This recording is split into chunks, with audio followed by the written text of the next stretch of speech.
Estamos com essa santa celebração dentro da Semana Santa, iniciando o Tríduo Pascal.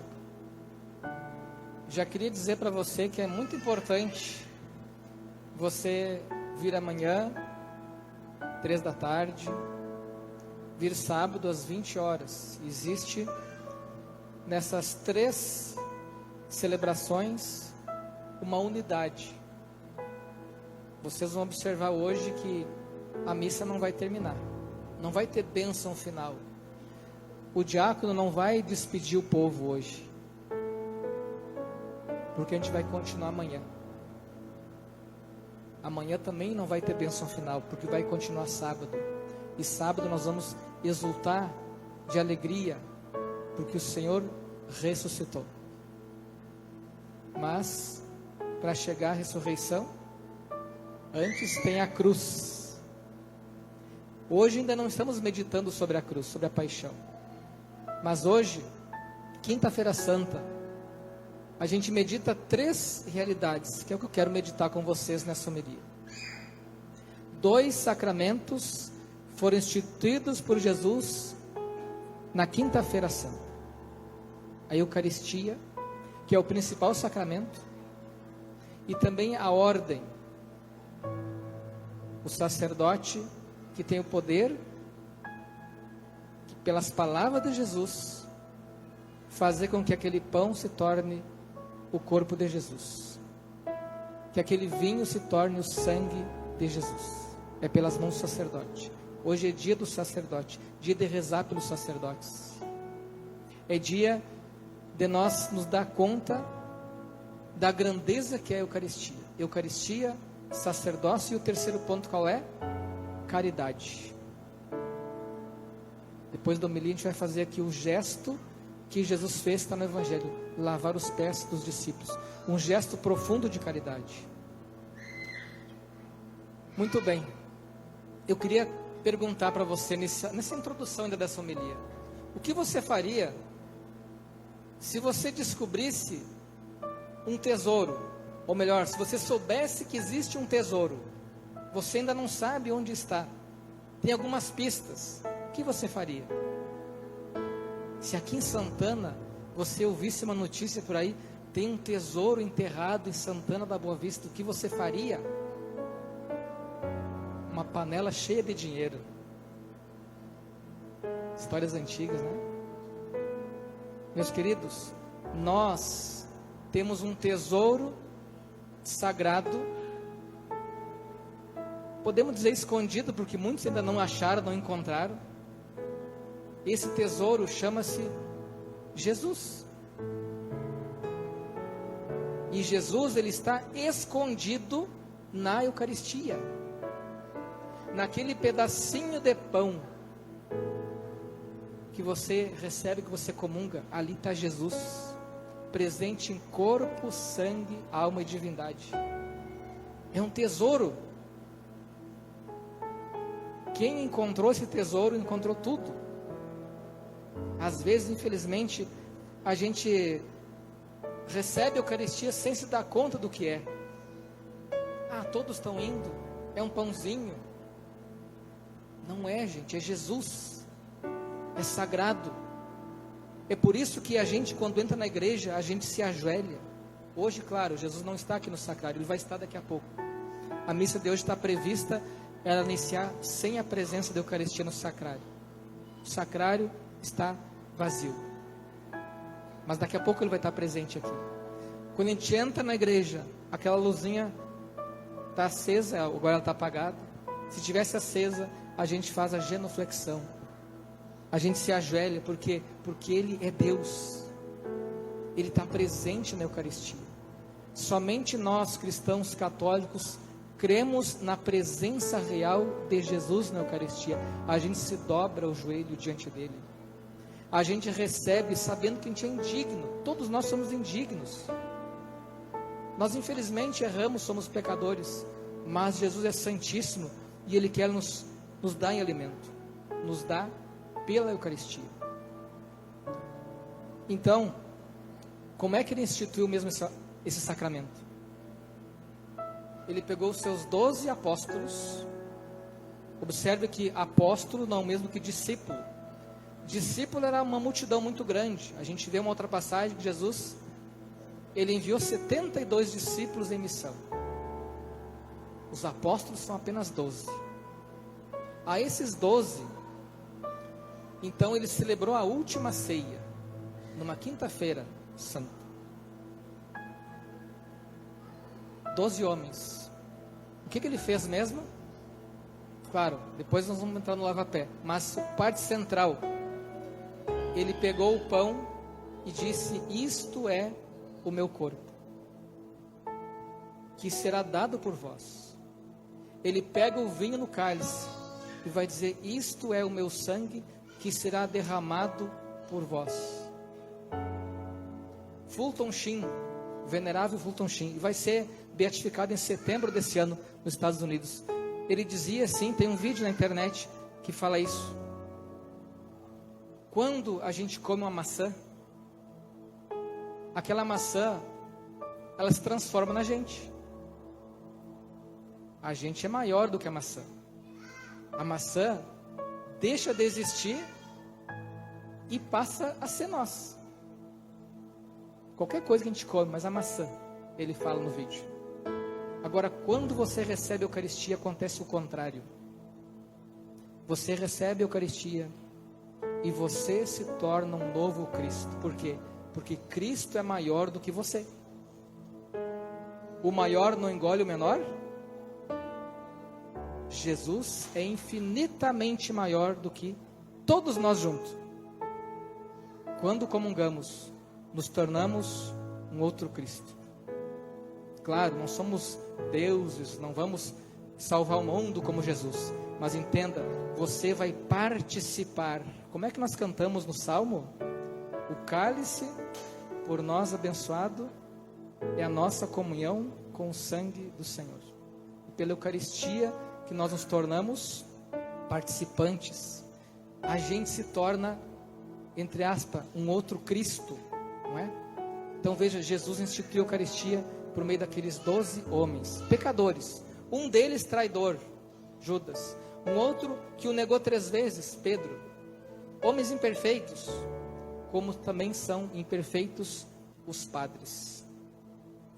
Por isso que temos que rezar pela santificação dos padres, para que surjam mais vocações, não é?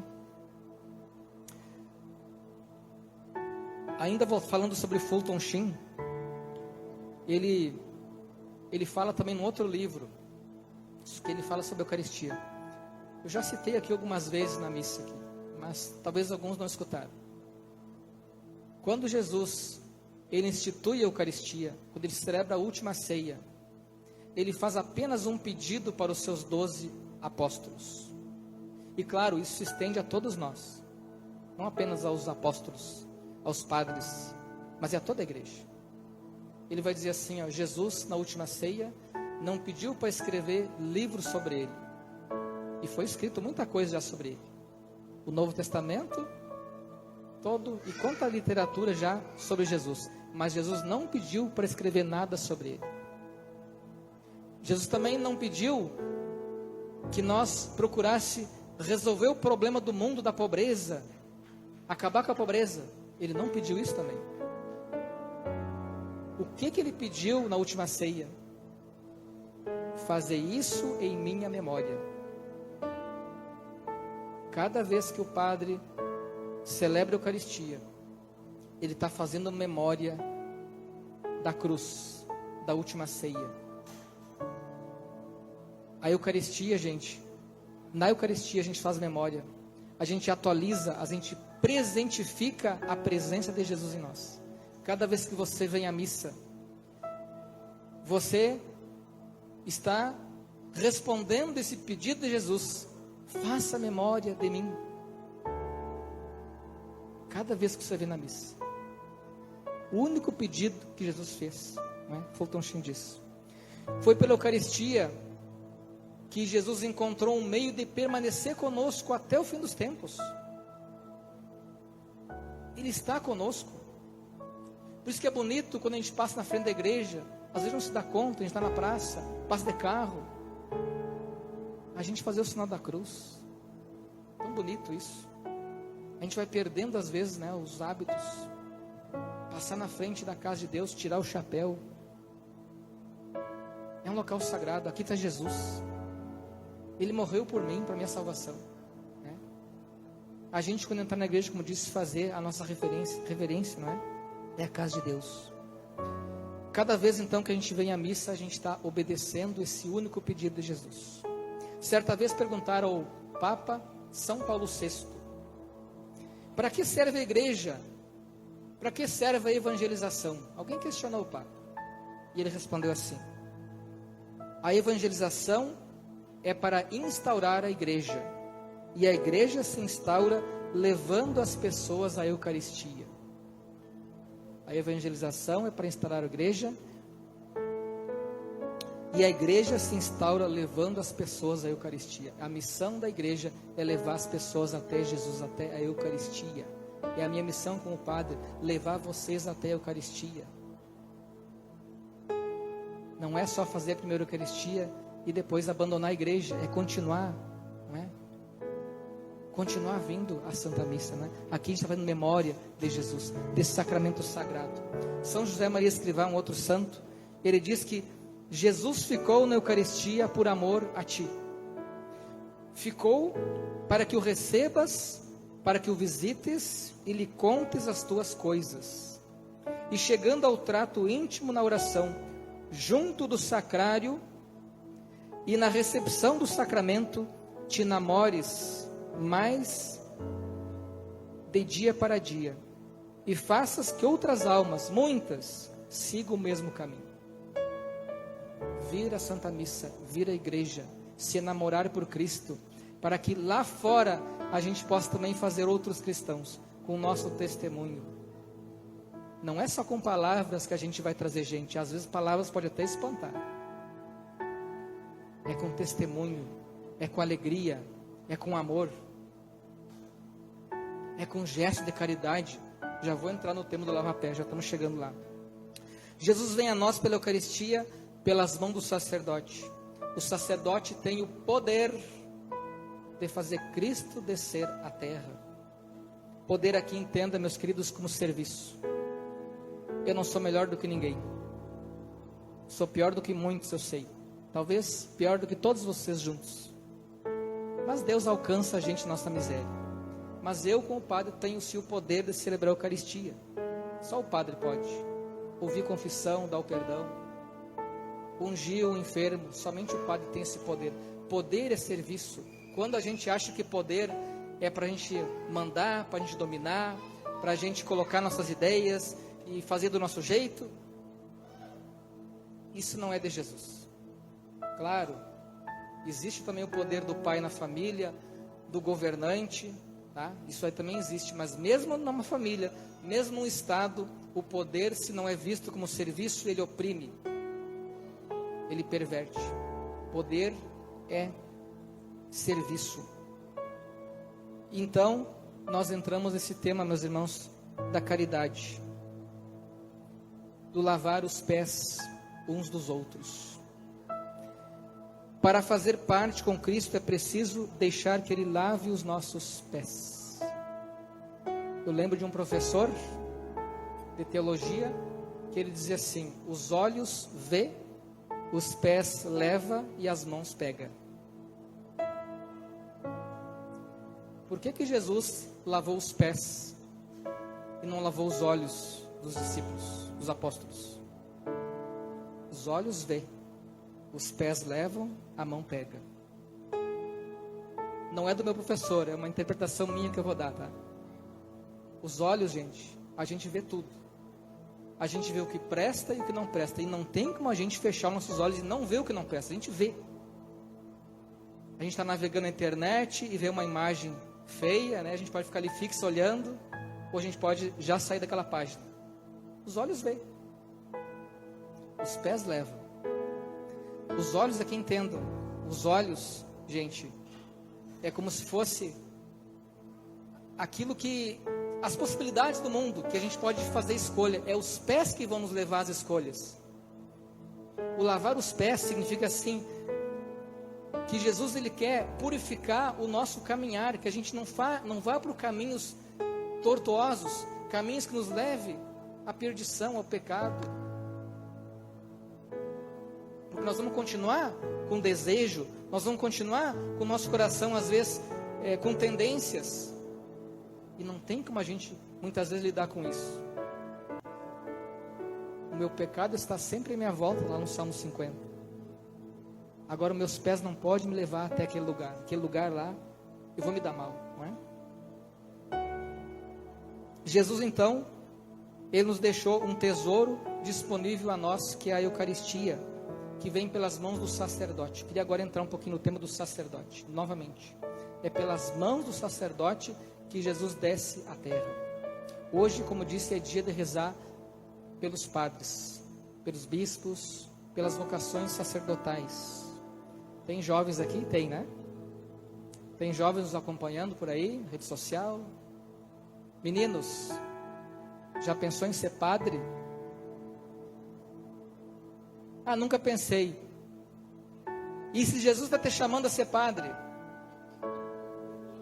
Eu, quando eu tinha 18 anos, fiz um retiro, um padre me perguntou: você não quer ser padre? E eu não, eu queria namorar, eu queria trabalhar, eu queria fazer um monte de coisa. Não, não é para mim não. Com 28 anos entrei no seminário e fiquei padre. Me senti que Jesus me chamou. Às vezes a gente planeja uma coisa e Deus nos apresenta outra. Temos que rezar, gente, para que tenha mais padres. Padres que nos ajudam a gente ser melhor, não é? Dia de rezar pelas vocações. Às vezes a gente pode pensar assim: ah, mas padre é chato, né? Padre, a vida do padre é cheia de sacrifício. Padre não casa, padre não tem filho, padre não namora, padre é sempre sozinho. Padre Paulo Ricardo, que acho que muitos conhecem pela internet, ele diz assim que o padre não sofre de solidão, pelo menos um bom padre, tá? Padre não sofre de solidão, ele sofre de multidão, porque às vezes o padre precisa tirar tempo para oração, fazer uma leitura, para descansar, e aí às vezes é tanta coisa que traz para o padre, né? Claro, o padre está para servir mesmo, pode incomodar o padre, mas às vezes o padre tem que descansar também, né? Então a gente tem que rezar pelas vocações. A vida, gente, a vida ela é cheia de sacrifício. E não é só o padre. Eu sei muito bem a vida de vocês, quanto sacrifício, às vezes para vir na igreja. Tem que deixar algumas coisas para depois. Não é? Quanto sacrifício para educar um filho. Quanto sacrifício para a gente poder fazer coisas que do nosso dia a dia. É do sacrifício que vem a vitória depois, não é? É do suor. São João Maria Vianney dizia que um padre só será compreendido no céu.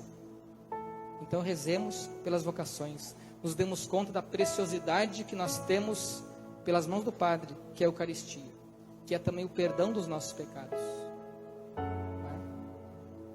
Mas se não tiver caridade, nada funciona. É a caridade, é a base de tudo. É o lava-pés. Que nós vamos agora fazer, então, esse gesto. Aquilo que Jesus fez, o Padre vai fazer também. Para que vocês façam uns aos outros. Para que não seja aqui um teatro. Mas que a gente faça na prática. Ajudar o próximo. Com a nossa presença, com a nossa oração. Com a nossa participação na dor do outro. Isso é ser cristão. O cristão, ele não vê o sofrimento e deixa ele lá sofrendo e eu aqui. Não, a gente sofre junto. Eu sofro junto com a dor de vocês. Eu tenho colocado ultimamente uma listinha de nomes sobre o altar. Nas minhas orações. Pessoas que precisam de graça, né? Precisam da nossa oração. Precisam às vezes de uma palavra, né? Então todos nós podemos fazer isso. Lavar os pés uns aos outros, para que nossos pés não vá mais para aqueles caminhos errados, mas que eles vão para o caminho certo, em direção a Jesus. Louvado seja nosso Senhor Jesus Cristo.